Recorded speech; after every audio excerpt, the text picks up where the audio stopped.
So that's how basically Hawaiian music turned into island music, turned into Jawaiian music. How's that? Aloha. My name is Jamin Wong, aka the Chief Raga. A name that was given to me by Pato Benton. I was about 12 years old. And I carried the name ever since. And one of the lead singers for Hawaiian and lead guitarist. My name is Isaiah Tavares. I'm the ukulele player for the band Hawaiian. Aloha, my name is Russell Mauga, and I am the guitarist for Hawaiian. How's it? I'm Joby Wong, the drummer for Hawaiian. I don't know if you guys remember, I had one little kid that used to travel with my dad guys, used to play the kabasa and the tambourine, teach everybody the jockey move. Yeah, that was me. Well, Hawaiian, when we first started, I was actually a junior in my high school back in '83. And then, of course, I was a very close friend to Walter Boy, who is one of the co-founders, along with my brother John and our cousin Nolan from Kona. We started on the east side of the Big Island, Hilo, Keaukaha, and we got together as brothers and a close friend, and that was the beginning, of Hawaiian. Not knowing where we were gonna end up and what we were gonna do, but all we wanted to do was play music. They started playing country western and Hawaiian music, traditional Hawaiian, so every time I tell someone that, they trip out because they know Hawaiian for the reggae, yeah.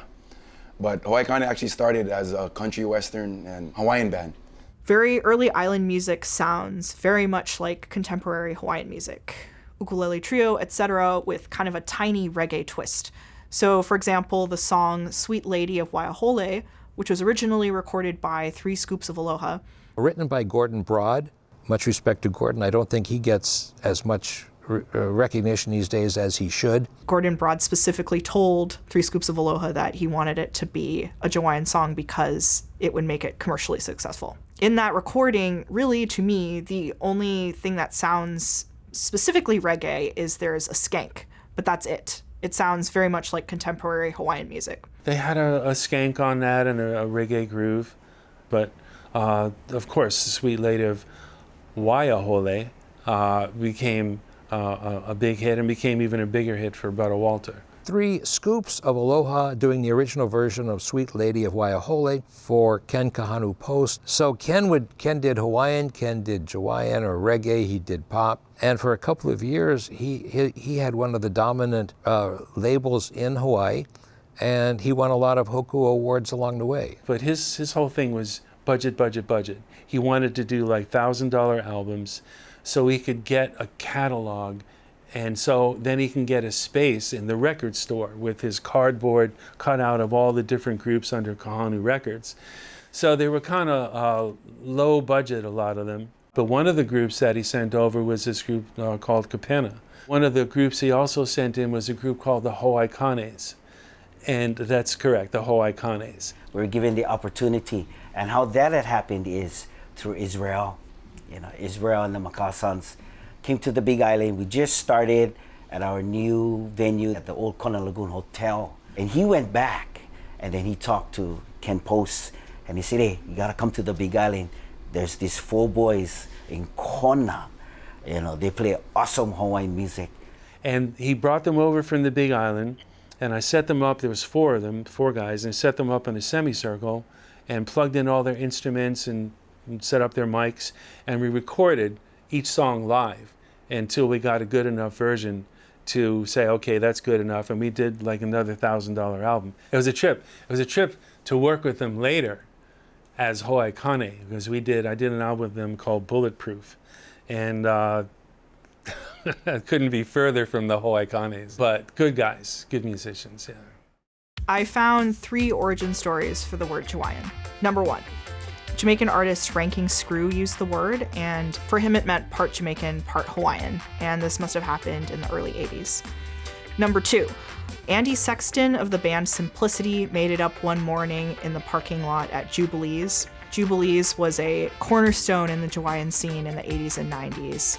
Apparently he has trademarked the word, but I have not confirmed this. Number 3, Brickwood Galateria created it in 1986 in a meeting with ethnomusicologists Jay Yunker and Rick Tremillos at UH Manoa when they were planning a revival of Peter Moon's Kanikapila concert series. The word Jawaiian, I believe, was invented by Andy from Simplicity. I think that's the first time I ever heard it. So the origin of the word Jawaiian, we were there. Uncle John Sexton from the group Simplicity came up with that word, and that word meant jamming Hawaiian. The old jamming Hawaiian, was just nothing but a slang of pidgin. The jamming Hawaiians, as they used to call us. That was the name. We would name the band Jamming Hawaiians back before it was Simplicity. And it didn't have to be a reggae musician. It could be Hawaiian musician, a Hawaiian who was jamming music. That was a Jawaiian. What is Jawaiian? Jawaiian is not Hawaiian. Yes, it is. It's not Jamaican. It's Hawaiian. Different people define Jawaiian in several different ways. Some use it as a blanket term to refer to all of the localized reggae from Hawaii.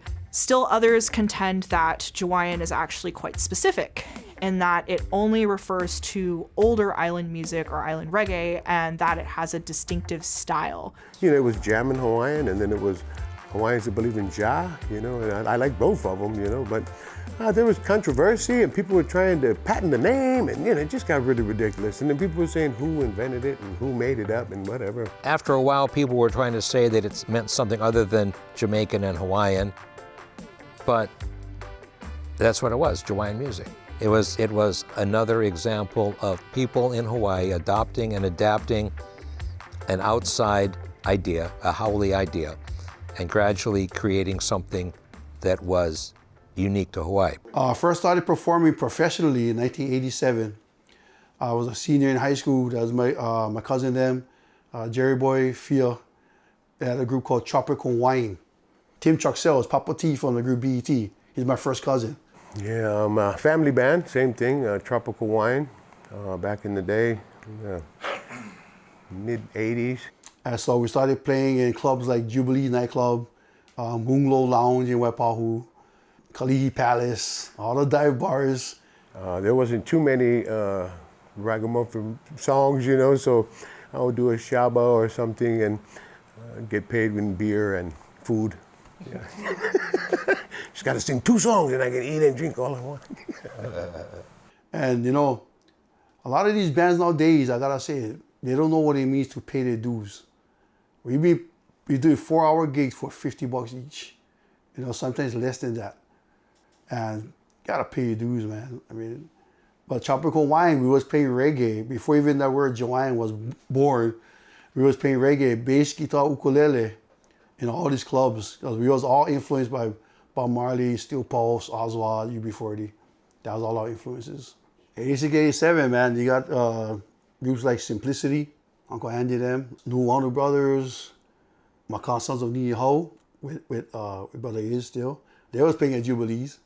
And they had Brother Walter and Island Afternoon, who was playing at Jubilees every night from like 1 to 3 o'clock in the morning. They were that after hours band.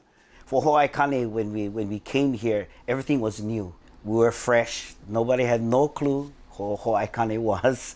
And then we met up with the likings of Brother Walter, Aipolani. I can truly, testify, honestly, that watching him at Jubilees, that first time, when I was there, I was like mind blown, like, what is this? What is going on? We don't have this on the Big Island. We don't even stay up this late.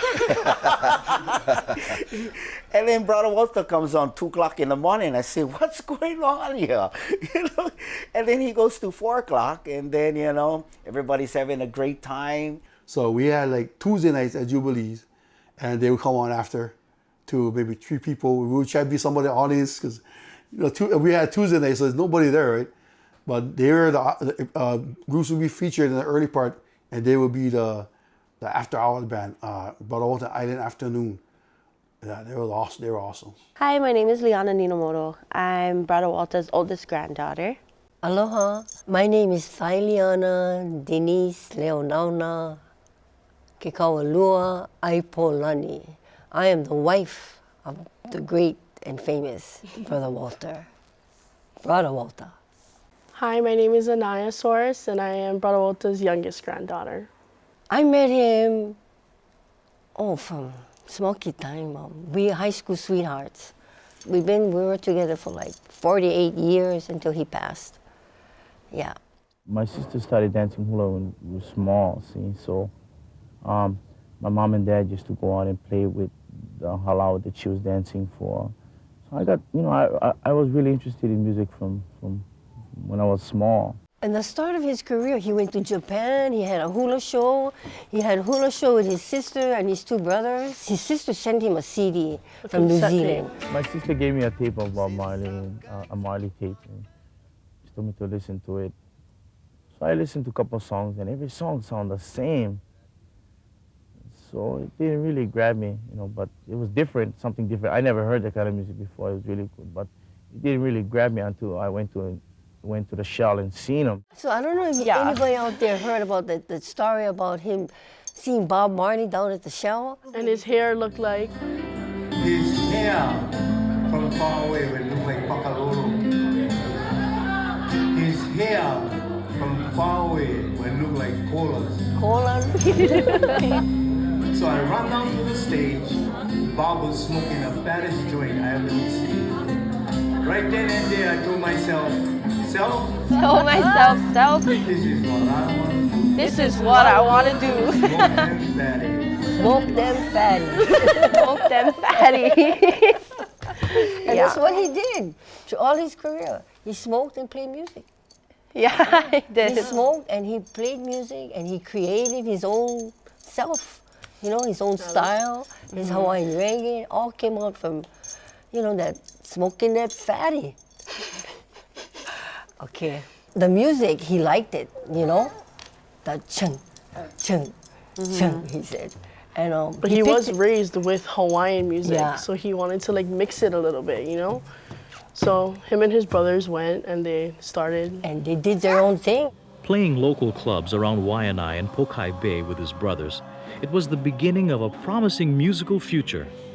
But when his manager Ernest Amana was killed, his solo career was put on hold. He got killed in a bar just for a $28 tab, something stupid like that. And that made me scared because people wanted, after he died, then people wanted to take us, and I was still young, and my brothers were still elementary school, intermediate school. So instead of me being in charge of them, we went with my uncle. He was much older. I didn't have to worry about anything, my uncle now. So if you got anything to say, talk to my uncle, was that kind of attitude. He wasn't into Hawaiian reggae yet until maybe when he played with his Uncle Lamont and with his two brothers, and they were called the Melekani at the time. I'd heard about it. People would come by the club. They'd say, "Hey, I just came from the Melekani's gig, and now I'm coming to see you guys." I'm like, "Okay, well, we were playing Friday and Saturday, so we don't know who's out there."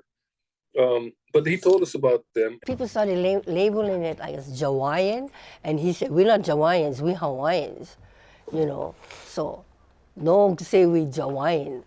If that's how they categorize the music, well, let them say it's Jawaiian music. But for me, Jawaiian, it's just like, we're not Rastas, we don't have dreadlocks. So. If we do, we just maybe trying to be Rasta wannabes, I wish we would all be ourselves. And I think that's one of the main ways that he dealt with it, really, was just being genuine to himself and knowing, I like this type of music and I'm Hawaiian. That's my identity. So I'm going to stick with it. Let's mix it together and create something that's just us, something that represents us as Hawaiians. I've heard him speak about reggae music and how reggae music started in Jamaica and their background and what their music stood for. I remember him saying something like, those people, they suffered as far as politically, economically, and all of that. And us as Hawaiians, we didn't have that same type of suffering, but we have our own story to tell. Struggles we Yes. have, he said. They suffer, so they can write about suffering and and stress and being taken away from their country and brought to someplace else as slaves. I can relate to that, but see, as Hawaiians, we never suffer like that. We struggle, but We don't suffer. So most of my songs is hard to write about suffering here in this beautiful paradise. It's hard to write about suffering. He talks about like some things that we go through as Hawaiians, you know, from our own, what's the word? Perspective? Yeah, from like our own perspective or our own indigenous trauma, like things that we go through as indigenous people, as Hawaiians, Kanaka. So blending those two together, creating something that was genuinely his own or something that represented us. You know, and the reggae was fun, yeah. Every time we play them in the bars and in the clubs, so I guess that's where the thing stemmed from. People dancing, so we like that feeling, the energy. Play one more reggae song. Play them before you know it. We're writing reggae songs. We're putting out reggae albums. So. New Beginning came out in '89, I believe, which was my dad, Jameson Wong, Walter Tavares, Russell Malga, and Nolan Howell. So that was the four of them. They started out as a, I guess you'd say, nice Big Island back porch Hawaiian group. And then they discovered reggae or Jawaiian music. And I have to say, I saw them in concert at the Blaisdell Arena, and they were, as I remember, they were speaking what they thought Jamaicans sound like. And after most of the songs, they would yell "Ja Rastafari," as if that meant something important to them. I don't think we would want to hear some imitation Hawaiian group yelling "Imua Pele" or, you know, "Kokua Ohana" or something after the end of songs. But the interesting thing is they continue to evolve. Jamin Wong and his father Wongi joined the group. They evolved into a much more original sounding group, much more into urban music. After New Beginning was Island Area, which was our biggest album. We're from the big, big island. Listen to our reggae jam. Got the Jakimu, Kailua Kona, All Night to Daylight, Stop the Hunger, Romeo.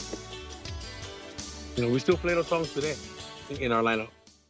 Radio back in the day had a huge role. You know, commercial local radio, you know, broke the local reggae scene. You know, they were basically reggae stations. It was all local reggae, but they were playing reggae music. And, you know, I think a lot of the artists owe their popularity to them. 7 o'clock right here on KAOI FM, Wailuku 95.1, 96.7 Upcountry and West Maui. Originally, Ko'oi 95 FM is a rock and roll station on Maui that formed in the 70s. And it was primarily rock and roll, but there was a lot of freedom. And in that freedom, Ko'oi was also playing reggae. So they were playing some Bob Marley, some Third World. But when Bob Marley came to Maui in 1979, he did the show in Waikiki and one show in May 79 on Maui. And that really left a big impact on the island, as it did around the world. The effect of him playing here was much more profound on Maui in the beginning. So I think like people liked more rootsier music, like Bob Marley and Peter Tosh. I believe it took root on Maui before it took root on Oahu. Oahu seemed like it was a little bit more, they took more to like the real melodic Hawaiian, real beautiful harmonies. I think that happened more on Oahu. Maui liked the real hard roots reggae in the beginning. And it was at least 5 years to a decade before Oahu kind of caught on. Maui they like roots on Maui. Like if you play them the modern stuff, they're not really into it, you know. But the roots, they love roots. I don't know. It's something to do with that island, that vibe. And Bob Marley passed away just a few weeks after I got to Maui. He died in May 1981. And when I saw that Maui was impacted by his death, that was sort of the moment I knew that was going to be where I was going to gravitate. And so finally, Peter Tosh came to Maui in August '83, and it was clear that it was time to start a show. And that was the first commercial radio station in Hawaii to have a reggae radio show. So again, because the only station playing reggae on Oahu was KTOH, and just imagine a 100-watt college station just barely reaches the campus. You know, but a 100,000-watt commercial station reaches all the islands, and our towers were on Haleakala, so they were, you know, way up high, and the signal was, so it was mostly dominant on Maui and Kailua Kona, but you can reach it on Oahu and Kauai. And we heard from people who would gather on Saturday nights where you could get reception and listen to the show from Maui. We used to try and drive our cars to catch the signal. Even Kauai Station too, like here on the North Shore, we could catch Kauai Station, and they were playing like reggae. But I think the reason also is because Oahu is, you know, mainstream, yeah, and there's a lot of, you know, politics that go into who gets airtime and stuff like that. So I think that has a lot to do with it. And Maui, you know, they, you know, country people, yeah, and they know what's up. Oahu people do too, but you know, we get, you know, a lot of other type of genres here that are like fighting for that airplay. Right now I got this room full of guys. Jam Jamaica, Marty Dread, ready to take over the controls on FM. I was introduced to Marty Dread, and he was like still in high school or just out of high school. And when he came in, I realized that he was a reggae star in his own right, and he was knowledgeable, had a lot of personality. So I immediately invited him, the very first show, I invited him to come back on a regular basis and co-host the show with me. Jam and Jamaica and Marty Dread the controls. We have the controls until midnight. Can't stop this. And so that would have been in the mid to later 80s. I left the show to Marty Dread, and then he went 24/7 on Maui. So that would have been the first time reggae had a station 24/7 in Hawaii, was on Maui, and Marty Dread programmed that. Marty Dread, big up. We're not an ambassador of reggae. Marty Dread is underrated. He's one of the best, the greatest. He's one of the best performers from Hawaii. I don't know if he chooses to, you know, be far in between do shows, but I can tell you, he's legendary. I think the DJs of Hawaii, the people who select the music on the radio, had a lot to do with its popularity. You have to listen to each record to find the 2 or 3 good songs that you think the crowd will like. That time and effort, you got to give the programmers and the DJs their flowers for that, because they took countless hours to bring the best selections to people. So if you went to a lot of the parties before 1990, like in the 80s, people would be playing Bob Marley and the Wailers, and they would be playing other reggae artists. On my first day of working at KCCN Radio in Honolulu, this is AM 1420, I was working with Dave Lancaster. I worked with him for a week. And then I was introduced and told that I would be doing news now instead of the afternoons in the middays. So I was walked in and I met a young lady who would become a mentor of mine for years to come. Jacqueline Leilani Lindsay, the Honolulu Skylark. At that time, was there Hawaiian music on the air? There was one station, and that's why I was so excited about getting an opportunity to work there, was KCCN. They were the AM? only, it was an AM station. It was from sunrise to midnight. After working with her for about a month, she told me quietly that she was going to move stations. Would I like to come with her and be her news director? I was like, really? We would move over to station AM 650 KORL. Coral Radio. The station did not do well financially. It had a mainland owner, so they went ahead and shut down, closed the doors. Devastation. I went to work for a contemporary hit radio station, Crater 96, for a couple of years. Up to this point, know that there is no FM station in the world that is playing Hawaiian music 24/7. The year is 1989, 1990. Skylark lets me know that she's ready to put one on. And she says, I need your help. Went straight over, told Skylark, I'm ready to work. A popular broadcaster today, Billy Billy Van Osdal says you were his radio kumu. And he was so thrilled when you called him over to work at KCCN FM. And he said, basically, you folks built the studio.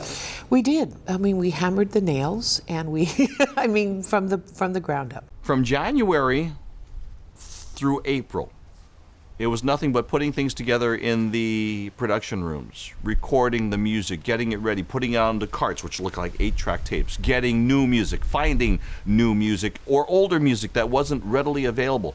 So we'd go scour at the libraries, we'd go scour at the swap meets, looking for albums that were still in great condition, gathering the music together.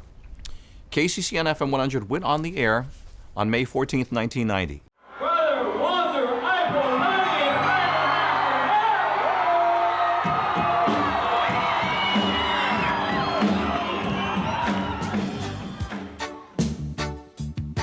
His record, Hawaiian Reggae, has outsold national artists like Janet Jackson and Madonna. Together with his band Island Afternoon, Brada Walter is one of Hawaii's biggest Jawaiian recording stars. When 1990 started out and we started broadcasting as KCCN FM 100, his was one of the first albums that came out as being brand new. And boy, every single song, the crowd could sing it whenever they heard it in any concert venue. Walter was one of the first local artists I remember who took a local hit and put a reggae rhythm to it. And so when he did it, it was kind of a fresh idea. You know, like a year later, it had been done so many times, it wasn't fresh anymore. As time went by, a very short time, within this first year, things seemed to explode for us on the air. It's like suddenly Hawaiian, contemporary Hawaiian music was everywhere. It hadn't been that way for a while. From a musician standpoint, I mean, this was the station. I don't know if you know my background. I performed with a local group called Tropical Nights, and we were successful back in the 90s and made several albums. So KCCN was huge for Hawaii musicians. I mean, this was the radio station to get your music played. As time went by, a little bit more contemporary was added because we didn't want to be too close now to 1420 AM. They are the traditional station, so we went more contemporary to give them room. And I believe that the original intention was to slowly pull back from the reggae and introduce more Hawaiian music to the younger generation. And I think what happened was it did the exact opposite. We started putting in a little bit more reggae and pulling back, or our artists started to say, hey, you know what, we love this. So we had groups that were coming out with CDs or, you know, album releases that had maybe half Hawaiian and half reggae. Lena Girl, I believe, told me that when they started out, they weren't really thinking about being a reggae group. But this is what people, you know, they noticed that these were the songs people liked. This is what they wanted to hear. They wanted to hear more. You know, they could get radio play doing reggae music. They could sell records. Danny Kennedy said the same thing to me about Mana'u Company. They started out with ideas of being more like the Surfers, which were a popular Hawaiian quartet in the 50s. But again, the reggae songs were the ones that really got the crowd going. And so Mana'u Company evolved in that direction.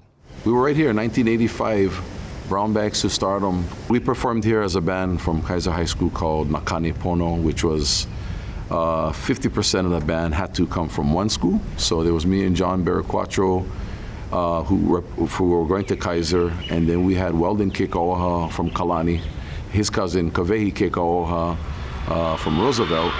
The grand prize winner tonight from Kaiser High School, Nakane Pono!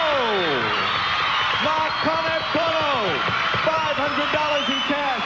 Come on up here. Danny Kennedy and John Barraquatro Jr. began singing together while still in high school. In 1989, Danny and John went into the studio with friend Sean Na'au and Kuhio Yim to record as the Mana'u Company. That was kind of our first step, was kind of going from just being a fundraiser band and a party band to actually thinking about, you know, seriously making a run at it. In 1988, I think it was, we did our research on recording, and And we hooked up with a guy named Dave Tusserone, who was our producer, and also just to this day we're very good friends. He's a good friend, a brother to us. Their first album, they came in and they did stuff like I think there was Just Beyond the Ridge. Was it Just Beyond the Ridge? It's kind of a Hawaiian pop song, contemporary Hawaiian. Our whole album was going to be done that way. And then maybe about 1 month into our project, we hooked up with our drummer and we started to get a little into the reggae music. And now we've gone a lot into the reggae music. And as we got to the tail end of our recording is when Brother Walter's album had hit. And it was kind of taking the music industry by storm. Even for us live, people would request a lot of the Brother Walter stuff and the Butch Halimano, and even Brother Nolan had reggae in his repertoire already. So we were doing that kind of music on the live performances, and we thought, hey, before we finish this album, maybe we should throw a couple reggae, put a little reggae twist on it. And so we did 2 covers. One was Drop Baby Drop, and we did an original mix. It's a medley, actually. It's Drop Baby Drop by Eddie Grant and Who Loves You Pretty Baby by Frankie Valli and the Four Seasons. And so we did that combo. So if you hear that combo, that's our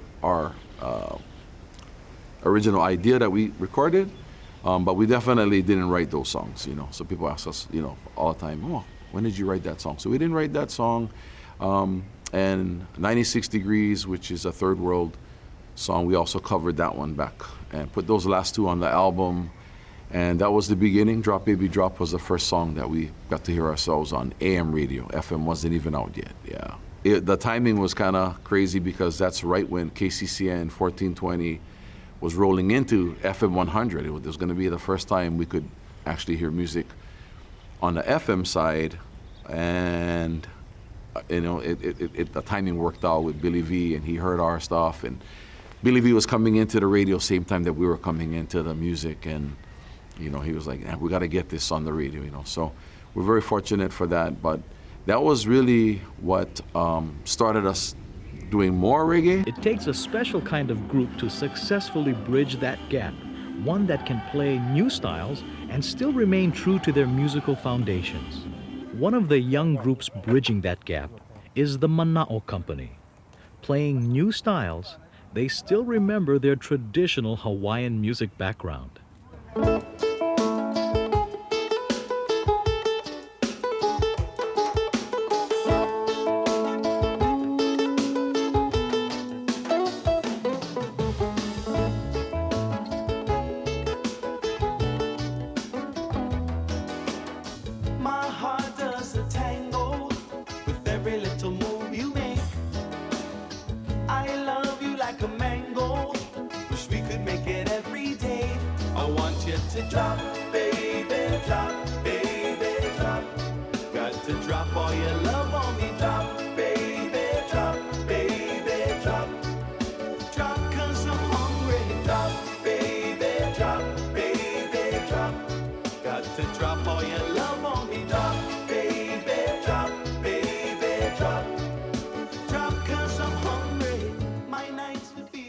Mana'o Company, which Mana'o Company, I think they are the most untapped. I mean, they've got so much talent. I remember that. Untapped talent. It's not funny. And I still say the same thing. I still believe it. And Mana'o Company, I think they can do 4-part harmony. They can do Hawaiian real well. They can do Jawaiian and reggae real well. They're a group to watch out for. I remember seeing Mana'o Company do 96 or Drop Baby Drop or stuff like that. And to this day, I mean, those guys do that song. As soon as they start, the place just goes nuts. How could I ever forget 96 Degrees? And I'll tell you why. Because I don't know if he mentioned this, but we were so ignorant to reggae music and reggae and Rastafarian, language and stuff like that. Kuhio Yim sang 96 Degrees, and so he's inside singing the song, and he's singing like, taking iodine to greet the big fat sour one, and I stopped the tape and I said, Kuhio, is that the lyric? And he goes, well, yeah, this is what I pulled off the record as far as I can tell. But again, we were so ignorant and didn't really know much about reggae music so what happened next was the Third World was the group that recorded that song, and apparently Mana'o Company got to warm them up at the Waikiki Shell. And Danny told me the story that he looked off stage at some point during 96 Degrees, and he said the brothers were just like cracking up. And he said later on, after they were pow, they went off stage, and it's like, man, it's not iodine, it's I and I, you know? Nobody knew I and I, but an Irie. Well, they found out the hard way. But so if you ever listen to the song now, you'll hear taking iodine. Nobody takes iodine and lives. Their reggae songs hit. Their reggae songs became the ones that the radio stations were playing, so they evolved in that direction. They are an important group in Hawaiian music, and also for their place as one of the groups to break out big as reggae or Jawaiian artists back in the, I guess, first generation of Jamaican and Jawaiian artists in Hawaii. You had guys like the Mana'o Company, Butch Helemano, Kapena, Willie K, all of these artists that were coming up with their own distinctive styles. It wasn't really reggae, even though the beat you could say was. It wasn't contemporary Hawaiian, it was kind of right down that middle.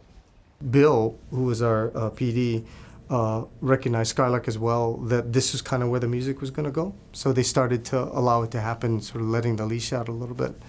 There came a point where I think, how much is too much happened. But I think it all kind of worked out for the best. You only had one radio station at the time playing it.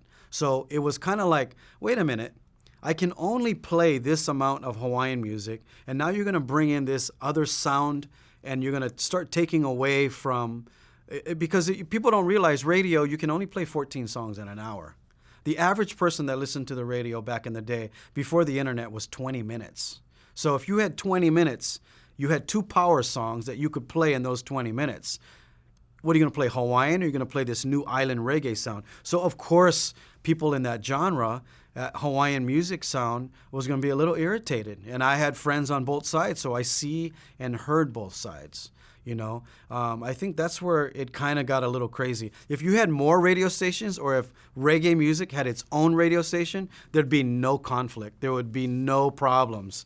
But I think the conflict and the problems is what made it popular. But just remember that when KCCN FM 100 was doing well with contemporary, there would be traditional artists that would blow right past that, because Ho'okena would come up and they would just, everybody, wow, Keli'i Raichel, wow.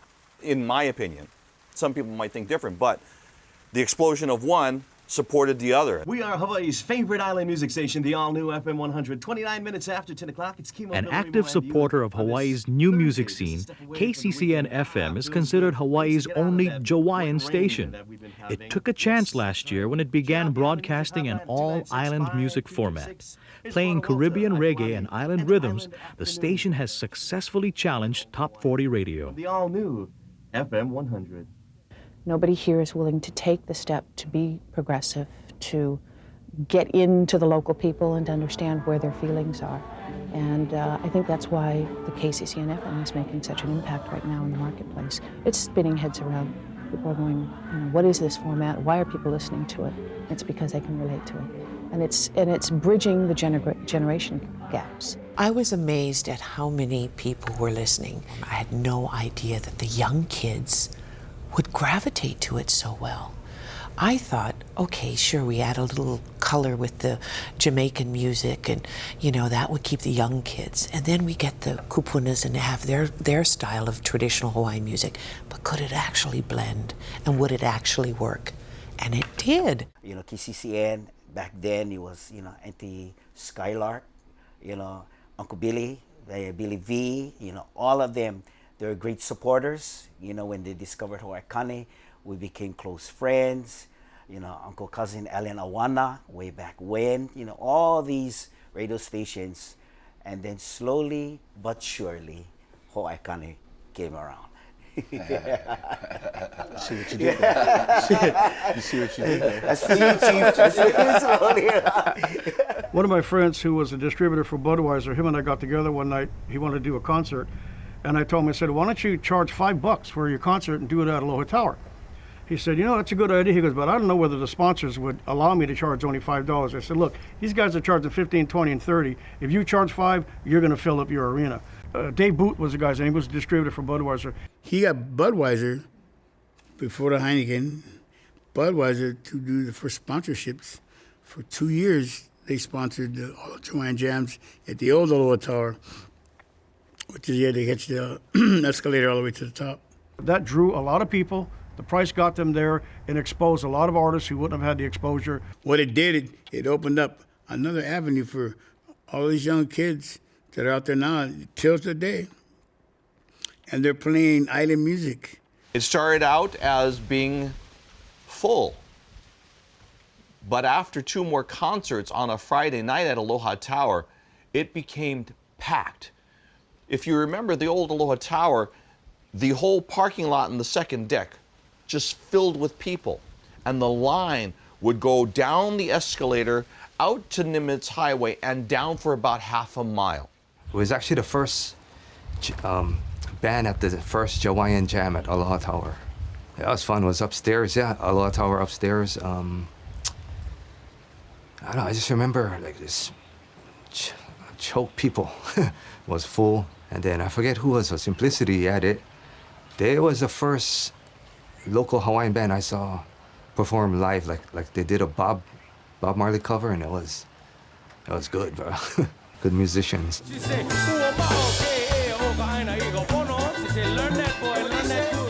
For Simplicity to be able to sit here and share with you, what really happened, because back in 1974, we were playing hillbilly music, like all the hillbilly Hawaiians. Simplicity stands out because, as far as I know, they were the first group to incorporate the phrase "keep Hawaiian lands in Hawaiian hands" in their recordings. And they were one of the first groups I remembered to be playing Jamaican or reggae songs without trying to sound like they were Jamaicans. And they had a very strong I think a very strong political consciousness that they didn't put forward in their music, but if you listened, you knew kind of where they were going. And the phrase "keep Hawaiian lands in Hawaiian hands," still resonates. So much respect to Simplicity. In 1991, Jawaiian or island music artists actually dominated the nominations for the Nahoku Hano Hano Awards, but there were only 2 winners. The Nahoku Hano Hano Awards. That was really when the change was happening, that the reggae performances were getting more nominations for the Hokus. And what ended up kind of snowballing from there, just more and more artists started producing it, releasing it. Ho'aikane, more artists that were up and coming were sticking a little more to that genre.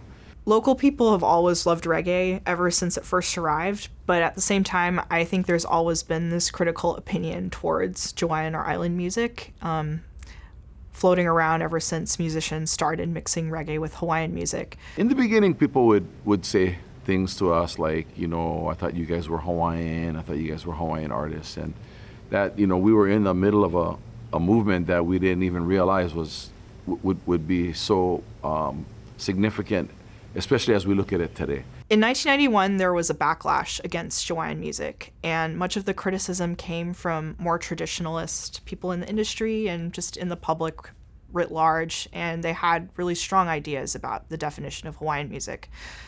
As in, they thought that Hawaiian music had a specific sound and maybe used a lot of ʻukulele Hawaii, and just that it had very specific characteristics. And for them, the issue was not that young Hawaiians were taking music that was not theirs, but rather that they were turning away from quote-unquote real Hawaiian music. And they were also totally fine with reggae by itself. The problem was the mixture.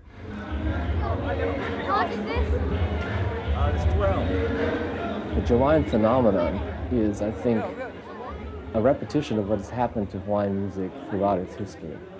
That is, it finds other kinds of music and other kinds of lifestyles that are sympathetic to or somehow are attractive to Hawaiian musicians, and then they're incorporated. It is islands coming together. It's a beat, it's a feeling, it's jamming. It's a different kind of blend of island music than what we are used to here. And you put the two blends together, and it's called Jawaiian. That's that island feeling, that's that island soul. The oneness, the uniqueness, the love, the aloha. It's all the same. They say ja, we say aloha. It's almost the same. My reaction was mixed, and I'll explain that. On the one hand, I thought it was incredibly interesting as a cultural and political development. On the other hand, as a Jamaican, just reacting to the music, I had mixed feelings. There was music that I enjoyed, that I felt in some way was better quality or more organic. What bothered me and made me feel kind of embarrassed was the very derivative kind of music where they were trying to sound Jamaican, or they were aping a certain style. And, you know, it almost seemed like an impersonation that hadn't quite gone right. John Berger, who reviewed for the Star Advertiser or Bulletin for many, many years, he would always comment that the faux Jamaican accents just really drove him nuts. Yeah, he really didn't like that, and you know, he liked the music, but because that took it, is trying to take it to a place maybe where it doesn't belong, and that should be the domain of Jamaicans and, you know, Rastafaris doing actual reggae music, but it's crept into the reggae pop scene here, and I hear it. You know, like you can turn on the radio and listen to a couple of songs and you're going to hear it. My impression back in the 80s and 90s was that people who took the trouble to become fluent in Hawaiian were not interested in sounding like Jamaicans, and that most of the people who were interested in sounding like Jamaicans were not fluent in Hawaiian. And I'm not putting anybody down for not being fluent in anything, but that was my impression. Ocean and Fiji both mentioned to me that Hawaii was the only island nation they knew of where the residents were not recording some style of reggae in the indigenous language. At this point, many people don't like the term Jawaiian and avoid calling their music Jawaiian. A lot of the artists, including myself, like we didn't care for that nickname or whatever, but for the most part, that's what everybody associated it with. For me, Jawaiian, no, never did. It never did what it was supposed to, whatever they thought it was gonna do. It didn't. For me, when I heard it, it was a turnoff. I totally took it as a disrespect to the reggae art form of music. I consider myself a Hawaiian, but not a Jawaiian artist, yeah. I consider myself a reggae artist, and that's not plagiarizing myself. That's just what I grew up, that's just what I do, you know. There was bad vibes, if you will, that were brewing because there was such a contention between the traditionalists of traditional Hawaiian music and reggae music, or the people that were playing contemporary Hawaiian music or the Jamaican style music, calling it Jawaiian.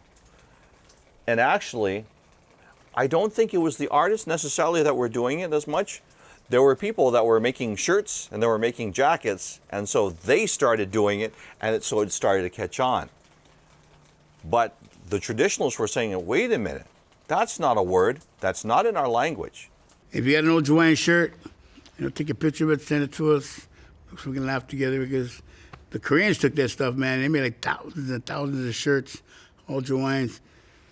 It drove my mom crazy, because she had a license, and she should tell us, go out there and tell them, stop that. Okay, Mom. You know, sure, Mom. Criticism kept mounting as the year went on, and in October 30 of that year, there was a conference held at Windward Community College on the merits of Jawaiian. So the goal of the symposium back then was to bring more understanding.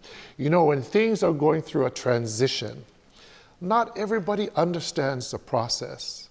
So being able to broaden perspectives through bringing the community in to learn is amazing. I talked to Frank, I talked to Ronaldo, both teachers at Windward at the time, both musicians and performers. And then I called up the radio stations and I said, can I have the number to Israel? Can I have the number to Brickwood? Can I have the number to all these people? And and I explained why, and they thought it was a good idea. And so they gave me the numbers and I called.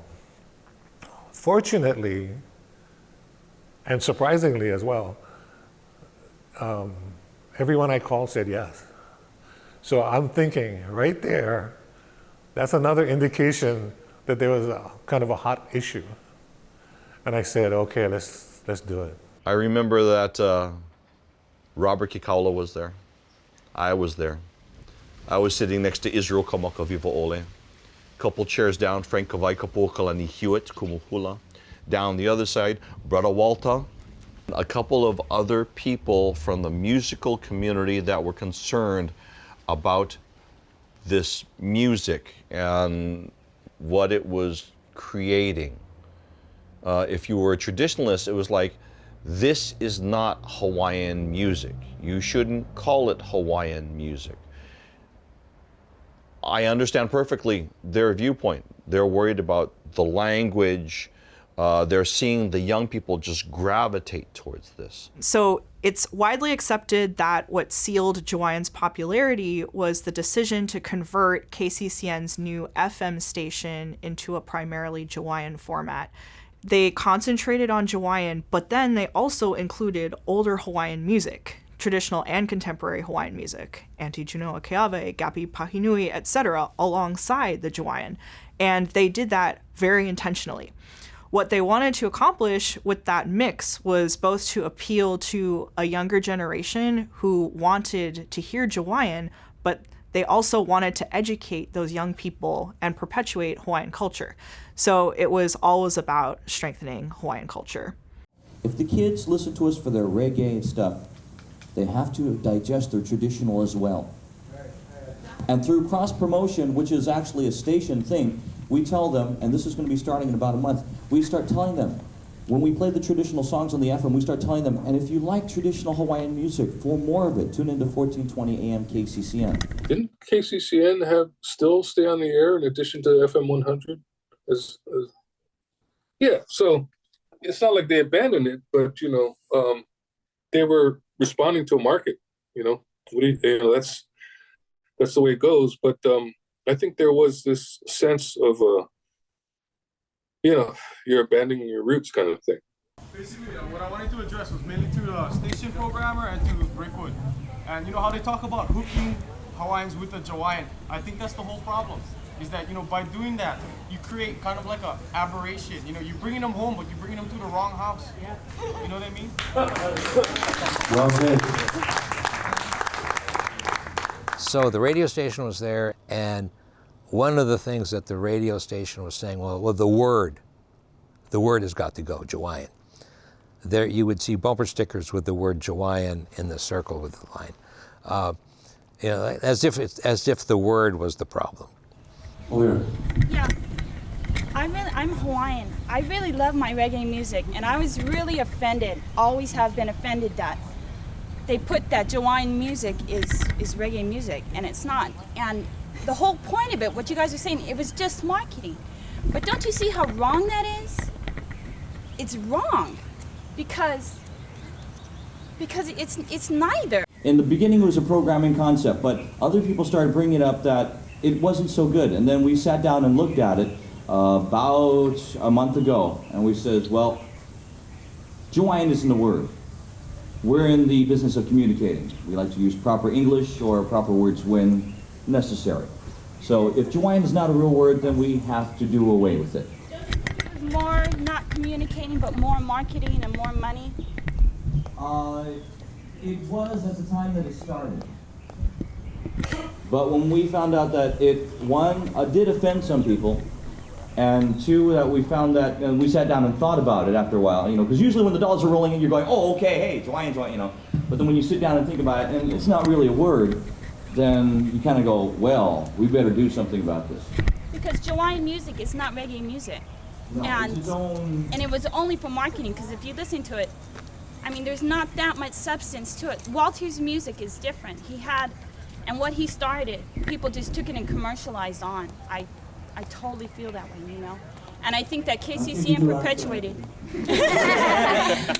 You know, KCCN just perpetuated that word and that whole thing. I remember distinctly Robert Kekaula. He asserted that he doesn't rely on the music on the radio to teach his children about Hawaiian. He says, I teach my children about Hawaiian at home. There was one prominent traditional Hawaiian figure. They also had their own halau, I think. And I remember this person saying, you know, Hawaii has our own culture. You know, we don't have to look to another island or you know, grouping of islands for influence. We have our own music and our own influences right here. And so I remember sitting at the table, I don't know who said it, but one of the other panels was saying, well, then you better get rid of those guitars because those are from Spain. And you better get rid of those ukuleles because those are from Portugal. So I guess we're going back to, like, you know, pounding rock on rock and nose flute. You guys are saying, you know, your culture, right? Culture, wouldn't that be the chant and not this music that was brought over by the missionaries that you guys still yes, the ukulele.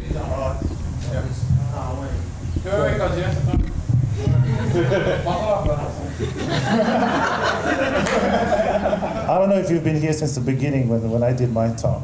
And what I'm saying is that, see, Hawaiian people, we're not lolo. We can accommodate ourselves to the times, but we need to address what we're dealing with and do it appropriately. So you're right in a sense. The first Hawaiian instruments were percussion, but I am still waiting for a Jawaiian to come across with Hawaiian beats in their music. It's not there yet. And when they do that, I'll appreciate that. Some of the people who were most deeply into playing Jawaiian music were saying, "Oh, we're not Jawaiians, we're Hawaiians, we're not doing that." Kawai Kapu questioned, you know, like, why is it that Hawaiians feel that they have to do somebody else's music instead of their own music? I came to support artists being creative and doing what artists do. Create art in whatever genre that they wanted to create that art. No, I stood in support. And one of the issues was on the word Jawaiian. And I thought to myself, you know, my grandmother would say, he Hawaii au, he Hawaii kako. Jawaiian is not a reflection on who I am. I'm a Hawaii, I'm not a Hawaiian.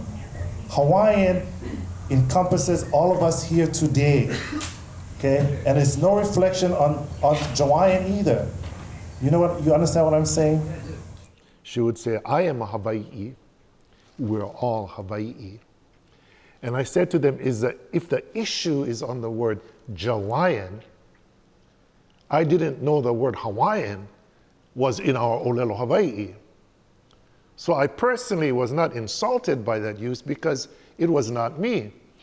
He kanaka maoli au, he iwi hanau o ki ia aina, he noho papa au, he Hawaii au. Grandma never said, hey Hawaiian au, hey Hawaiian kako. I like Hawaiian music and I like reggae music, okay?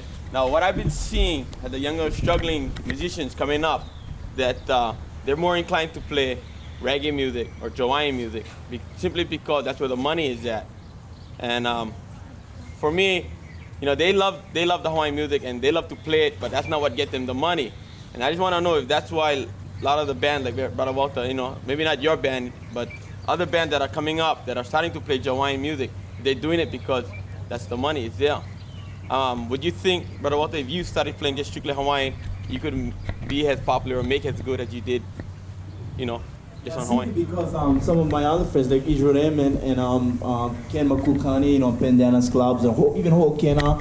If you want to listen to Hawaiian music, I suggest you go and see the Makassans of Nihao or Pendanas club. They're established already, you know what I mean? Everybody's going to listen to them. But these up-and-coming bands, this new generation, and I see them losing it because they cannot make it just on playing Hawaiian music. And I just was wondering, is because they're telling me if they want to survive as an entertainer, they got to move toward it more rather than just play strictly Hawaiian. Where if you're an established Hawaiian group, like Uncle Mo or, you know, like the Israel band and stuff, you got it made already. Versus if you're trying to up and come, he's taking you a lot longer versus somebody who's just playing Jawaiian and they move up faster. I would agree with you. I don't think it's part of... I think another part of the thing is also because how many young people have taken the time or are able to speak Hawaii language. And we have too many people out there pointing fingers up there saying, no, you're doing this wrong, you're doing that wrong, you're doing this wrong. And nobody really encouraging them and saying, listen, I'll help you do this. See, and that's a big wrong that I think our kupunas are doing today. We cannot be pointing the finger and saying, you're wrong, you're wrong, you're wrong. We need to say, we appreciate what you're doing and we're going to help you. Then things might change a little bit. By the time it was over, everybody heard each other's opinions, understood each other's opinions, but believed in their hearts that what they were doing was the right thing for them at that time. You gotta go. Hurry up. Thank you, Israel. As program director of FM 100, closing statement real quick, because I got to get off and get onto the air so I can tell everybody about this little forum and shindig we all had here today. If you like traditional music, traditional Hawaiian music, go out and buy it. If you have kids, share it with them. If you are one who wants to learn the language, learn it. The culture of Hawaii does need to be preserved. As far as the music goes, and of course of who we are, as far as the music is concerned though, the style of music that they call Jawaiian, it is an expression, it is a different type of music. It's not reggae, it's not Hawaiian. But I'm not going to sit here and I'm not going to tell them that's not what you should play. It's not Hawaiian. You are Hawaiian, you shouldn't play that.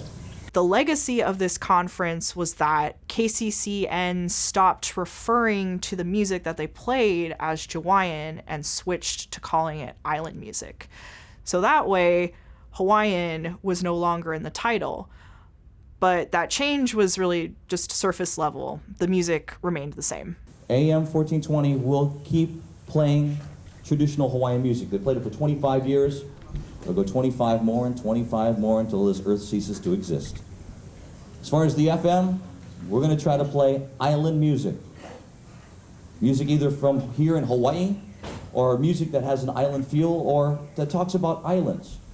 That has that feeling of aloha, whether you call it aloha, aire, or whatever it is. So the radio station changed the name to Island Music. And as I point out from time to time, Greenland and Ireland and Cyprus and Madagascar and Sri Lanka and Okinawa are all islands, but the Island Music radio station wasn't playing music from any of those islands. We'd like to thank you and hope that you continue to support island music in whatever means it is, AM, FM, traditional, contemporary, and also like to thank you guys for coming by for your interest. Aloha no malamapuna. Okay, bye. When it was over, everybody just shook hands, hugged each other, and everybody went on their merry way. There didn't seem to be a need for a final word or closure or anything. I think just bringing them together, I think everybody was able to see the other side of view. And I'm pretty sure right after that, Jawaiian, the word Jawaiian, just sort of dropped out of the popular vocabulary. In that early phase, that first phase of appropriation, people try to imitate and to become even more Jamaican than the Jamaicans, if you know what I mean. So it's an attempt to establish authenticity. After time, I think you come to recognize that you can't be Jamaican. You are imitating Jamaican. And even though Jamaican culture, even though we say imitation is the sincerest form of flattery, that kind of imitation has its limitations because you can imitate only so much. And then people say, but you're not really that thing. You're just trying your hardest to be it. Who are you fundamentally? And who you are fundamentally might be a Hawaiian who appreciates Jamaican culture, but you want to retain your sense of Hawaiian identity while attempting to appreciate this other culture so that it is not so much exploitative as it is expanding the community that enriches your life. I think that when Jawaiian came in, I can only say, because I was really young back then, but now that I know what I know, I can only say that they felt it was going to take away Hawaiian music, take away our culture. Certain kumuhula and certain Hawaiian leaders, cultural leaders, felt that Jawaiian was a kind of assault on Hawaiian culture. Understandably, given that this was this whole kind of moment of onipa'a and this attempt at, bringing Hawaiian language and culture back. When you're indigenous and colonizers have outlawed, belittled, devalued your culture, you want to protect it and you want to preserve it. And one of the obvious ways to do this is to not let anyone else in or not let any new influence in. So at a time when Hawaiian culture there was huge effort into reclaiming it and building it back up, right? You have this other, right? You have this competing, maybe seen as competition, though it doesn't have to be. You can be both. You can dance hula and you can dance reggae, who cares, right? But it was seen as a threat for some reason. We grew up, we had to learn how to play Hawaiian music before we could play any other music in the world. We had to learn how to, make my mother and my father feel comfortable that we weren't going to forget who we are. We have never forgot who we are. We are Hawaiians. We always will be Hawaiians. You can never take that from us. It's in our koko, it's in our blood. But the music that we play now is a little different.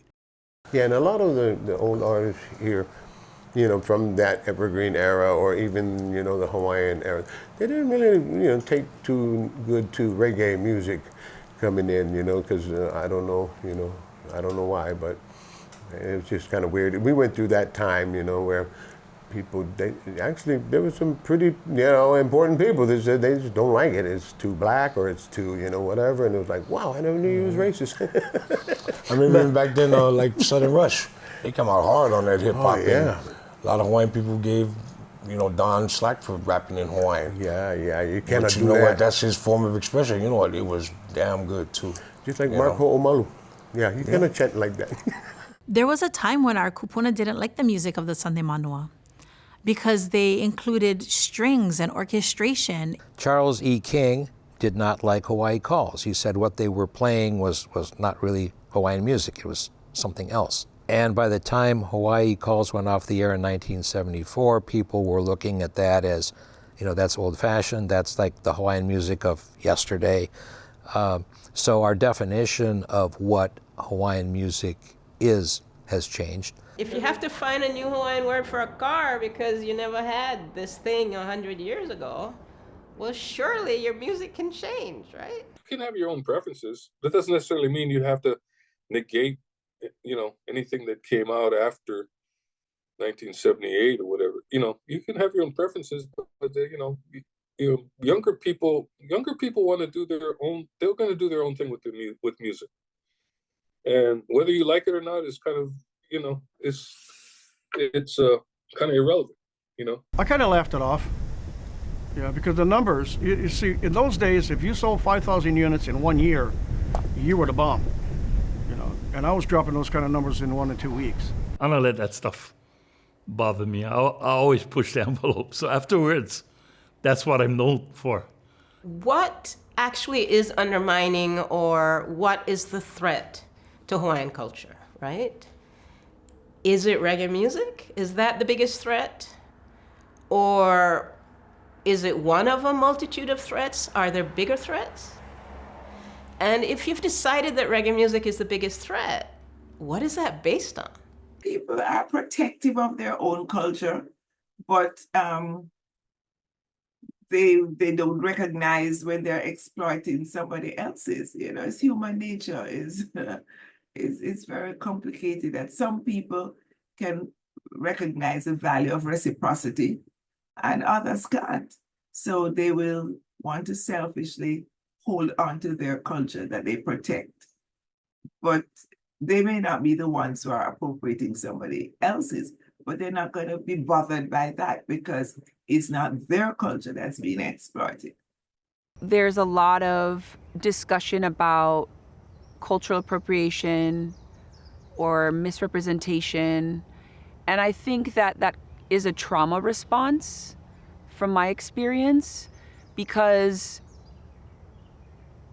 you know, there's been so many cultures that have been oppressed, and including the culture of Jamaica and reggae music, and of course Hawaiian culture and Hawaiian people. Everyone was focusing on the Jamaican part of Jawaiian, right? The threat was Jamaican, right? From my perspective, no one was thinking about the Hawaiian appropriation of something. Does anyone know anything about Jamaica? Does anyone care about Jamaica? The musicians, were the musicians even was there intellectual property? I mean, were the musicians in Jamaica getting compensated in any way? Was there royalties? You know, it has a history of its own. It comes from a place and a people. It moves in different ways around the world for different reasons. Do you understand any of this, and do you care? You know, with reggae music, it was about making things right. There were people that were wronged in different ways, socially, financially, in just the way they were treated. Well, Hawaiians saw some of those same exact themes here in their lifestyles. So they gravitated to it because it was the only music at that time that was speaking to them and speaking about subjects that were important. The Hawaiian artists understood it. They understood music better than probably anybody else. But they also understood the importance of taking that same message and you tweak the words in just a little bit, and it's about here at home. And that's what our Hawaii artists were wanting to sing about. I think there's always a beautiful way to unify cultures and to share our interpretation of art without it being disrespectful or dishonoring. I think when people appropriate your culture and turn it into a commodity for their benefit, I would see that as exploitation. But if they appropriate the culture as an affirmation of a shared human experience, that the music speaks to them, it affirms the power of Jamaican culture, but also their own humanity, their own creativity. I think that that is something positive. For me, the difference is the economic exploitation. And yes, the music industry is an economic enterprise and people will sell records and so on. But I think there's something fundamentally different about engaging with the music in a humane, communal way and turning it into a commodity that you're going to sell as a way of enriching yourself materially. All music is inspired by other genres of music, you know? I mean, that's just a fact. Hawaiian music used country way back then. Why are you getting mad when an outside influence is influencing Hawaiian music when country's been doing that the whole time? What's the difference? If you go back far enough, all music was taken from the United States. All the musicians in Jamaica copied the blues artists, they copied the rhythm and blues artists. You know, the ska beat was not necessarily made from Jamaica. That type of beat, was recorded in the mainland before, or in the United States before. But everybody borrows from everybody else. You know, the cycle of fifths. So you can only write so many chords. Everybody's played these chords, 60, 70, 150 years ago. You know, it's just how you attack it and how you approach it. to where you're not sounding like you're stealing somebody else's music. But I'm really high on not either bastardizing or ripping off somebody else's culture. But reggae music is a worldwide music, and it has always been, and it's for all people to play as far as I'm concerned. You know. I mean, some of the best thrash metal coming out now is from Brazil, but I mean, what you gonna say? They don't can play them because they're from Brazil. You know what I mean? So it's like, music is universal, at least from my standpoint. I assume that this new kind of phase, I guess, it's like here today and gone tomorrow, this Jawaiian is something that you look at as, next year nobody's going to be listening to this stuff. But. Well, I can tell you about Jawaiian. Whoever the PR company is that really handled this Jawaiian bit did a good job. Everybody is sort of wrapped around to it, And it's a song today, and you accept it, and that's the way it is. And someone have asked me this, some elderly Hawaiian women have asked me, he says, what is this new thing, Jawaiian? So I have to tell in a nice way, Auntie, it's the sound of the kids today, so they're going to enjoy it, you better let them go. She says, determined to be the old way, not going to change.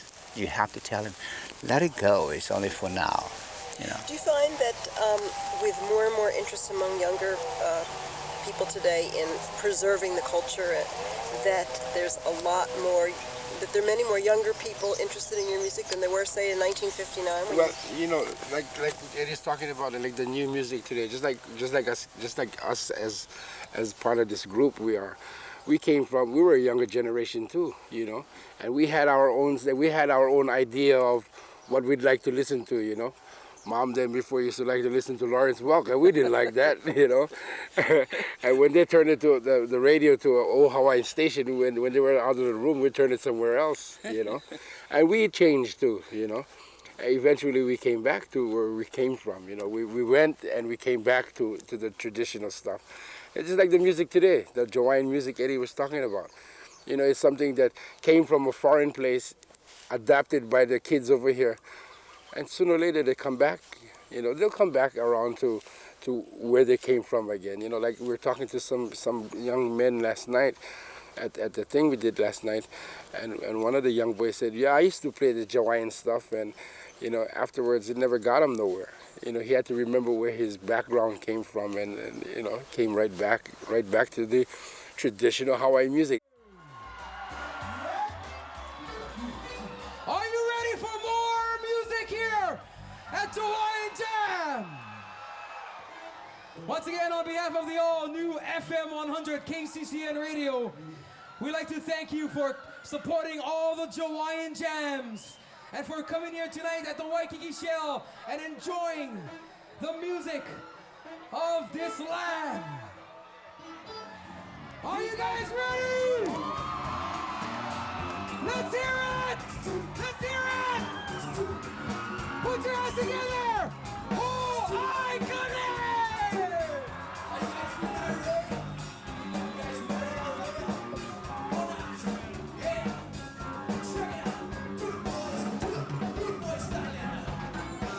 We did take a lot of criticism, right? Especially from our own, but and respect to all the kupunas. But that's a given. You get it. Japanese come do the hula. You don't get the side eye first. Howlers jump in the water at North Shore. They don't get the side eye first, right? Us guys coming by the kupunas and they're like, give me the and people are looking at me like, what the hell? So you have to ease them in. And you got to make them more kind, smoother. Oh, I like that boy. You can sing that song. Can't get away for drawing them in now, but.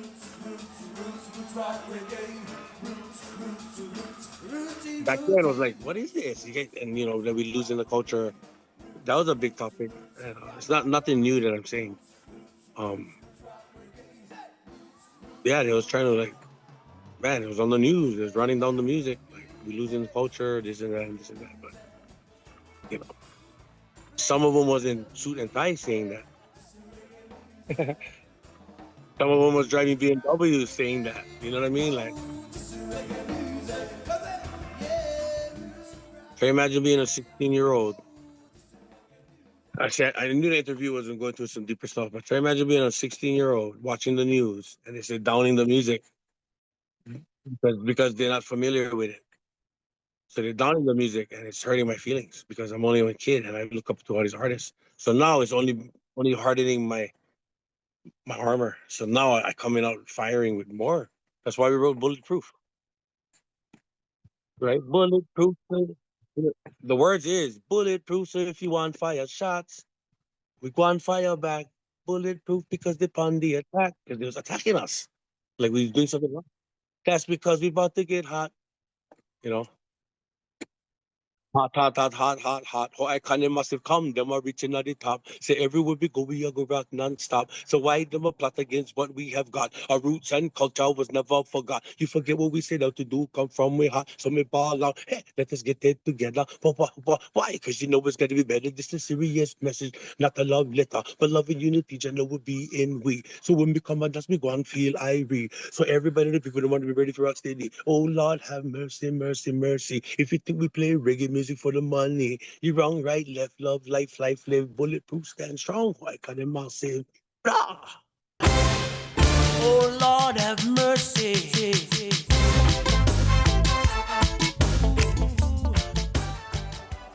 the night and in the day, everybody listen reggae.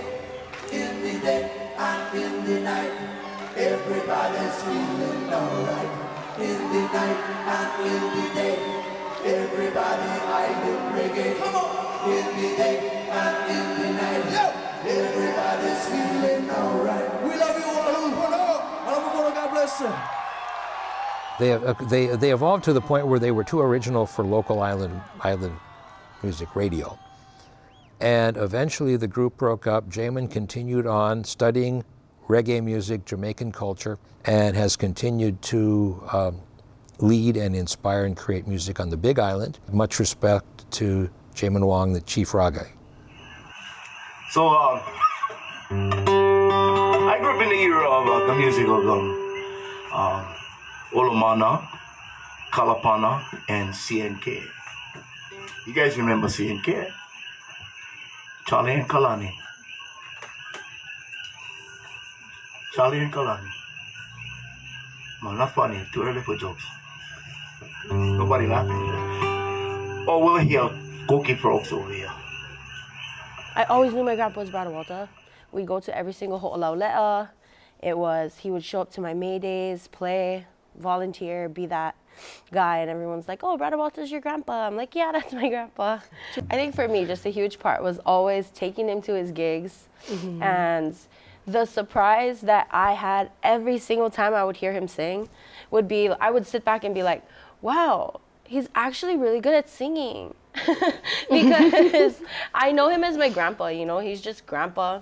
Of course, he's Brother Walter, but a lot of times I would not forget that he had a really good voice and that he was super talented, but to see him in that element, you know, all the way to the end, come out of himself and become this entertainer, and that really was who he was. I do want to thank the musicians for being there for him on his time of being sick and like really just like giving him comfort to have strength, you know. It's kind of like a touching.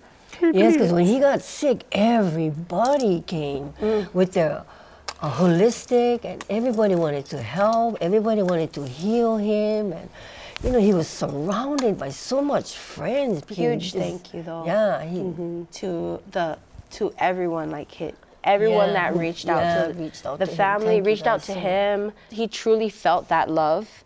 And I think it was really beautiful to see him feel that because he gave so much of it during his lifetime.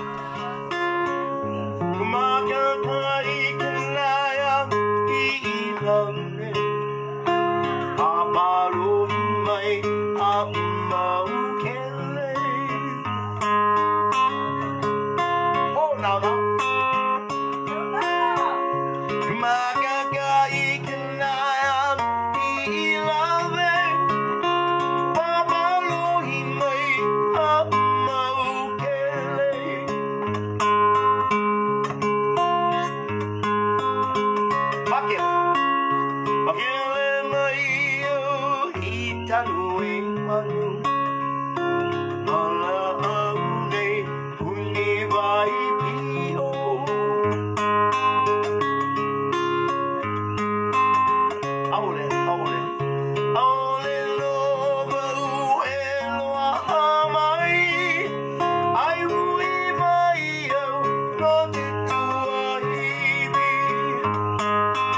for his celebration of life, we actually had a concert type thing that lasted all day.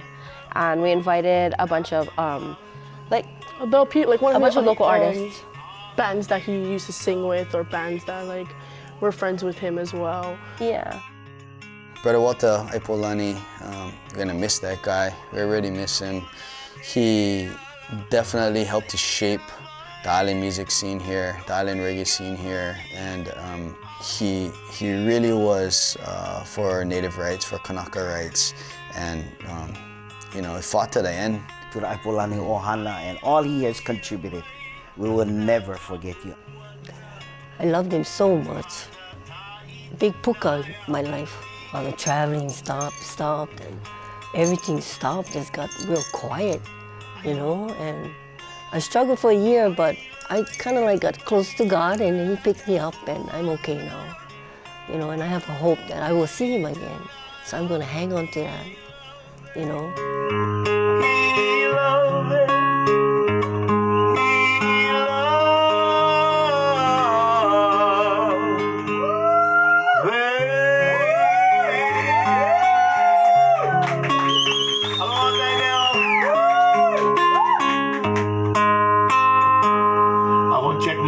My bank account right now.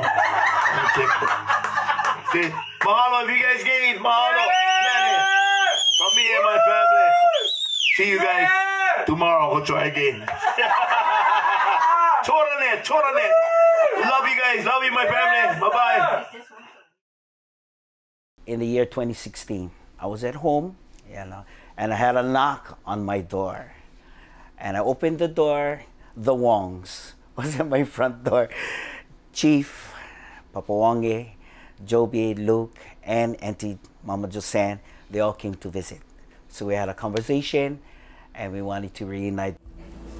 All the trials and tribulations led to this moment where we are reuniting again with the original co-founder, Uncle Russell Malga, and my dad as well, who has played a big part in the sound of the Jawaiian reggae bass sound, that everybody, got influenced by today. And I think what we get going on with Hawaii Kane right now is very special because it extends not only from the original and the foundation, but it's extending to the bloodlines. Many of you know my dad is the founder of Hawaii Kane, Wotavoy Tavares. And due to his medical condition and stuff, he's no longer able to play music. So I have the honor and the privilege to step in and try and fill my dad's shoes. Definitely some big shoes to fill, but I love it. I know Joby loves it. Just keeping it going, man, for the next generation, and just keeping it going for our families, for our dads. Joji Pepe drives the Georgia Figaro. Cisco Amado King. David Tavash King and Peanut the Now that we're kind of getting favor again, and then the people, and then now we're getting all the gigs again. My dad and asking for a write one song for the new album. And let me just say this too about this album. My dad was passing away. Let me just say, my dad was passing away at the end part of us bringing the album home. I remember, they always say, like, when you reach in that part, you're gonna have a burst of energy in your soul. Yeah, so he did get up and said, "Hurry up, finish the album." I went in the studio, like 48 hours. I was in the studio trying to mix. And when I was finally done with it, put all the speakers out into the yard, like this, right into the yard, all the speakers, right? Yes. And I woke my dad up, and he came out, and we listened to the whole album, top to bottom. And then the next day, he passed away.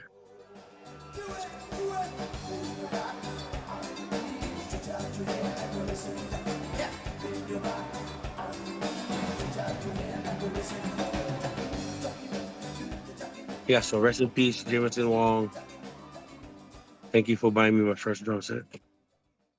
Ladies and gentlemen, let me introduce you to the lead founding member of Ho'aikane, where it all began for me and this fine, wonderful man, which I love so dearly. This is Walter Boy Tavares.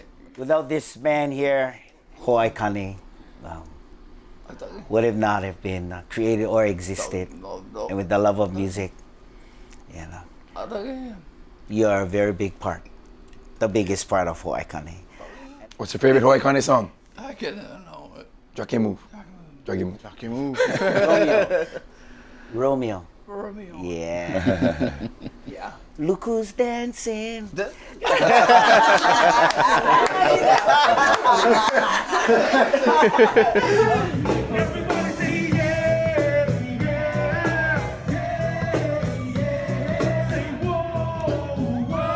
Honestly, I'm super grateful that I'm able to do this. That I'm able to do this music thing and still run around the stage at this age. Keep up with the Joneses.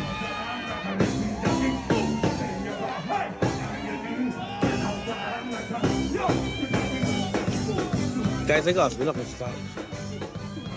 Might as well play the game with us. We ain't giving up. We're not gonna quit. We're always gonna be here.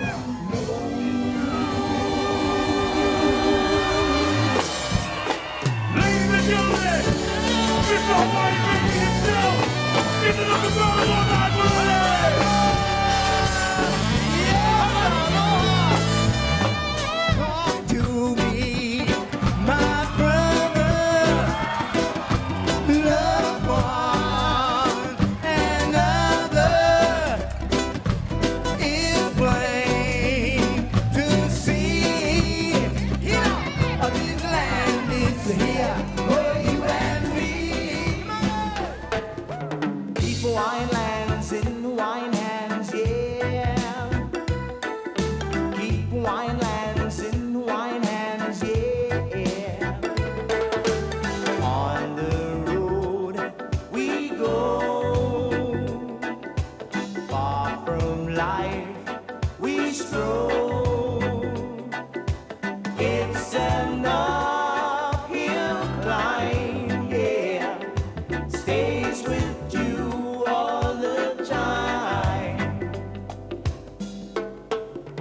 Keep Hawaiian lands in Hawaiian hands, yeah. Keep Hawaiian lands in Hawaiian hands, yeah. Keep Hawaiian lands in Hawaiian hands, yeah. Keep Hawaiian lands in Hawaiian hands, yeah. Hawaiians say, "Umau, hey, okaina ikupono." Umau, hey, okaina ikupono. Umau, hey, okaina ikupono. Umau, hey, okaina ikupono. This is our plea, our destiny flight. We got to be free to claim our rights. Stand up, be heard, and declare our creed. We got to preserve our dying breed. We got to keep Hawaiian lands in Hawaii.